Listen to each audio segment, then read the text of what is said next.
Tonight, a coroner in the center of a major legal conflict. He's in the refrigerator now, but he had... Yeah, for a while, yeah. He's got mold growing on his face. Oh. A search warrant uncovers shocking evidence inside a Leadville funeral home. Did you look at those coffins downstairs? There's 2 on the floor. And disturbing video now exposing a frightening side of Colorado's funeral industry. It has to stop. We have to stop this. Tonight, breaking developments in the story in the last few hours. That coroner handed in his formal resignation. It comes just days after Denver7 Investigates knocked on his door asking for answers. Chief investigative reporter Tony Kovaleski has obtained exclusive access to body camera video and the story of a coroner once responsible for 6 Colorado funeral homes. Sheriff's Office, we have a valid search warrant. Answer the door. A late night in Leadville. Sheriff's Office, announce yourself. Images from inside a funeral home operated by Lake County's elected coroner. Inside the unexpected. I think I gotta be anywhere else. Around every corner. You gonna come through and find bodies with us? The unthinkable. The worst is the upstairs room. It smelled terrible. What'd you find? We have 4 bodies. Deputies discovered bodies and a trail of evidence leading to questions of why an elected coroner would collect decayed and decaying bodies, and why state regulators didn't discover this much earlier. Police officers and deputies assigned to the search found 3 adult bodies, including one. This is Mr. John Doe. Yeah, there's a guy in there. Who died back in 2013. Please, complete. They also discovered a baby's body that was so badly decomposed, no one could identify the remains. That baby's been there for a while. I also have an arrest warrant for you and for you. Police arrested Lake County Coroner Shannon Kent and his wife Stacy. So what you're being charged with is criminal attempt tampering with a deceased human body. I have no idea why this happened, but it was disgusting. It's something to be ashamed of. I don't know how he's walking upright at this point. Brenda Runyon knows the Kents. She sold them her family's funeral home in Buena Vista. Mr. Kent remains the coroner of Lake County today. What's that say to you? It frightens me. It absolutely frightens me. What's your opinion of Mr. Kent? Truth be told, he's a snake in the grass.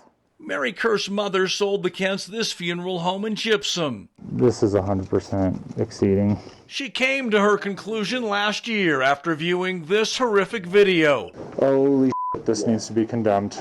Another search of the Leadville funeral home, this time in October. Engine 105. She also learned Shannon Kent gave into pressure from the state. We need to know if this is a hazmat situation. And turned over all 6 of his licenses to operate funeral homes in the state. When Mr. Kent turned over his license for this funeral home and others, what did that say to you?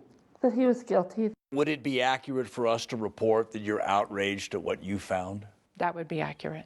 And Lake County Sheriff believes faster action by the state might have prevented some of what she found inside the funeral home. I believe that the lack of oversight brings us to where we're at today. Records reviewed by Denver7 Investigates show complaints about Shannon Kent's funeral homes date back to 2018, and significant complaints were filed at the start of 2020.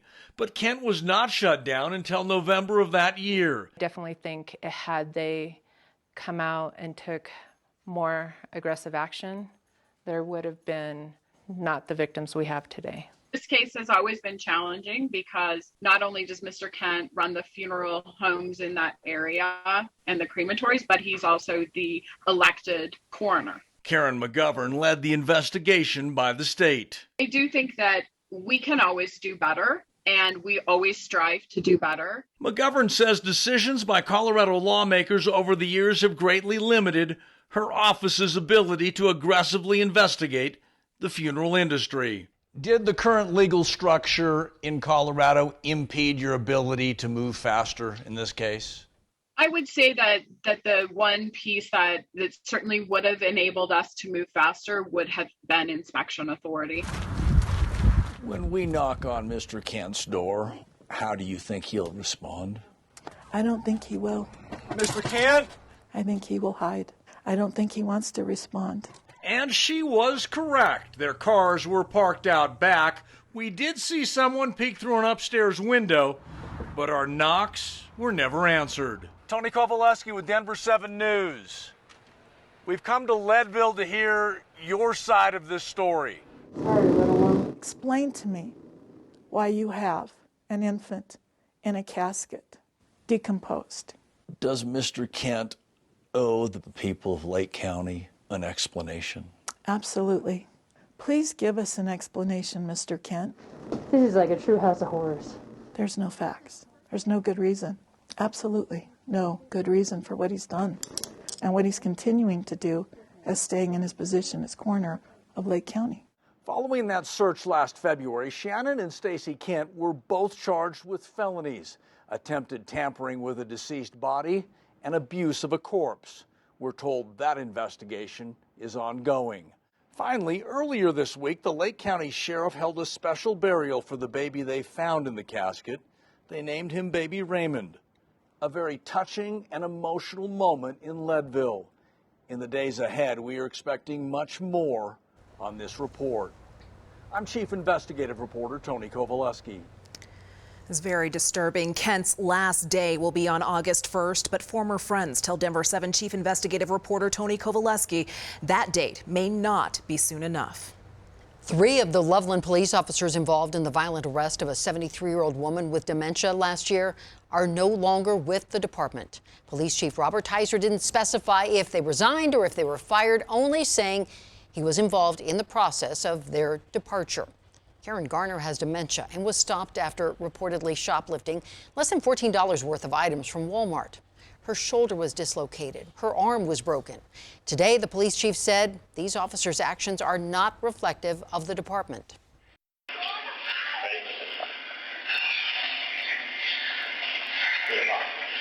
That is not the Loveland Police Department. The Loveland Police Department is comprised of men and women that are out there taking calls for service right now, that are working very hard and honoring our community and serving with integrity and value and being trustworthy. That's who the Loveland Police Department is. What you saw in the video is not the Loveland Police Department.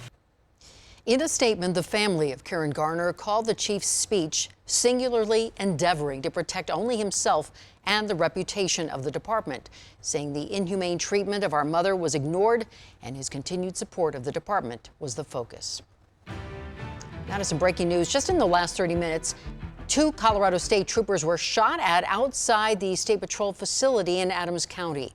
Now, we know that multiple shots were fired from a car. Fortunately, no troopers were hurt. Highway 85 is shut down for this investigation, and so far no arrests have been made. The nation and our state is on the rebound. As of today, 100 million Americans are vaccinated against the virus. And as more people get vaccinated, the average daily number of deaths is dropping by about 80% since the peak in January, when 3,000 Americans were dying daily. Here at home, more than 1.8 million Coloradans are fully vaccinated. 2.5 million are vaccinated with at least 1 dose. And across the country, some elements of our pre-pandemic life are starting to make a comeback. New York City, once the epicenter of the pandemic in the U.S., is expected to fully reopen by July 1st. You may remember Governor Jared Polis said by the MLB All-Star Game in mid-July, we too could see a sense of normalcy in Colorado. The Atlanta Braves are among the first in Major League Baseball to allow 100% capacity. Disneyland reopened its gates today for the first time in more than a year. And tomorrow, the Kentucky Derby will welcome thousands of masked spectators. And here at home, Elitch Gardens opens to the public tomorrow at almost half capacity. It's around 7,000 people. And masks will be required, and there will be social distancing and ride lines. And hey, if you're looking for a job, Elitch's is hiring dozens of workers for seasonal positions. You can find out more on their website. The campaign to get everyone a COVID vaccine is entering a new phase. The demand is no longer outpacing supply, and now Denver leaders say you no longer need an appointment to get a vaccine at 5 community vaccine sites. Those sites include the ones at Montbello High School, Barnum Recreation Center, Martin Luther King Jr. Rec Center, Swansea Rec Center, and John F. Kennedy High School. Hours vary at each site, so check out denvergov.org/COVID-19 for details. Nearly 1/3 of Denverites are fully vaccinated, and at least 50% have received one dose of the vaccine. The White House is responding to the COVID-19 crisis in India. Starting Tuesday, travel will be restricted from India. India is fighting its own crisis as COVID case numbers and deaths grow by the day. Today, the country reported more than 300,000 additional cases for the 9th day in a row. The travel restrictions won't apply to U.S. citizens or lawful permanent residents. Other people, like humanitarian workers, may also be exempt. Rounds 2 and 3 of the NFL draft, and the Broncos, well, they were making moves, moving up in the second round to get Javonte Williams, running back from UNC. And then they traded back twice in the third and took an offensive lineman and a linebacker. Let's send it out to Denver7 Sports Director Lionel Bienvenu. Lionel, your head must be spinning all this. Yeah, I think all of Broncos country is kind of like, oh my gosh, what just happened here? Well, the bottom line is this. Yes, they made 3 trades on day 2 of the draft. They got a running back, an offensive lineman, and a linebacker. Let's talk about Javonte Williams in the second round here. First, Javonte Williams, of course, UNC, and what a star player he is. He runs over people. He gets everything going. And the Broncos are very good to have him in the second round. Broncos legend Billy Thompson made the pick announcement, trading up 5 spots to grab him. And the Broncos draft war room went crazy with this one. Yep, why not? Back slaps and high fives. He runs mean and angry. 1,140 yards and 19 touchdowns last season. So it's Melvin Gordon and Javonte Williams there in the Javonte Williams in the backfield.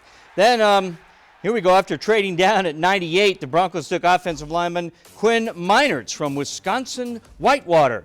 Small school, big man. He's a viral sensation for his crazy and unique workouts. He's a modern-day Paul Bunyan, this guy. He blew everybody away at the Senior Bowl coming from such a small school. Then at pick 105, they picked linebacker Baron Browning from Ohio State. So let's listen to George Payton commenting on the picks from Dove Valley. You know, we just think he's a special back, a 3-down back, really good on first and second down. He can pass protect, he can catch the ball to the backfield. Just an incredible teammate, you know, incredible off the field. They didn't have football this year at Whitewater, so he had to go back 2 years ago where he was 20 pounds heavier and he had a neck roll. He kind of looked like a hunchback on tape. I mean, he dominated the competition, but the competition, you know, was about like Vic size. Like Vic size until he got to the Senior Bowl, and that's when he really shined. All right, Troy, rank our Broncos insider at the UCL Training Center. Reaction quick to Broncos day 2 of the draft, Troy. Yeah, I like it. Javonte Williams, he is a human pinball. He puts defenders on tilt. He's going to compete for playing time right away. The key, Lionel, is he's got to be able to catch the ball out of the backfield. He did that last year for the Tar Heels. You talk about Quinn Meinerz. This is a guy, he's a Paul Bunyan type. He's working out in the woods, got that grown man strength. The reason he rose in his stock at the Senior Bowl, he played with a club on his right hand. This guy is an absolute sensation in terms of the viral videos. Look for him to provide depth at guard and center. And Baron Browning, Lionel, do we finally have a guy, a linebacker? He runs 4.5. Can he help in coverage? Maybe cover Travis Kelce or Darren Waller? So they address some needs here, and these guys can help play on special teams, especially Baron Browning. Back to you, Lionel. All right, Troy, thanks very much. Let us get now to Nick Rothschild and hear from that second-round pick. Yeah, Lionel, we like to talk about guys with chips on their shoulders, right, coming into the NFL out of college. And even though Javonte Williams was a high second-round pick, this dude has a bag of Fritos on his. I definitely felt like I was the best running back in the draft. And just having to sit there throughout the whole draft yesterday was hard for me. But, I mean, I always been overlooked my whole career, so that's just even more something else for me to even go harder for. Well, I feel like I'm a 3-down back. I feel like very versatile. I feel like I can do everything at the running back position, and I'm just ready to come in and compete. Yeah, off the field, Williams is a great blend of confidence and humility. Then on the field, he shows the same versatility. He's physical, he's bruising, with a flavor of finesse, Lionel. All right, thanks, Nick. We'll be back later with more sports coming up in just a few minutes. We've been very diligent in paying our rent, and being on time. A Greeley family, all battling COVID, is told they have to move out of their home in a matter of days. We're exhausted. We're tired.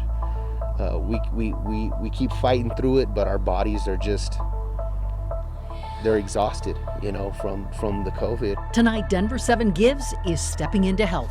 A beautiful evening across the Front Range. Temperatures around 50 degrees tonight, but over the weekend, we have some big changes headed our way. I'll have your forecast coming up.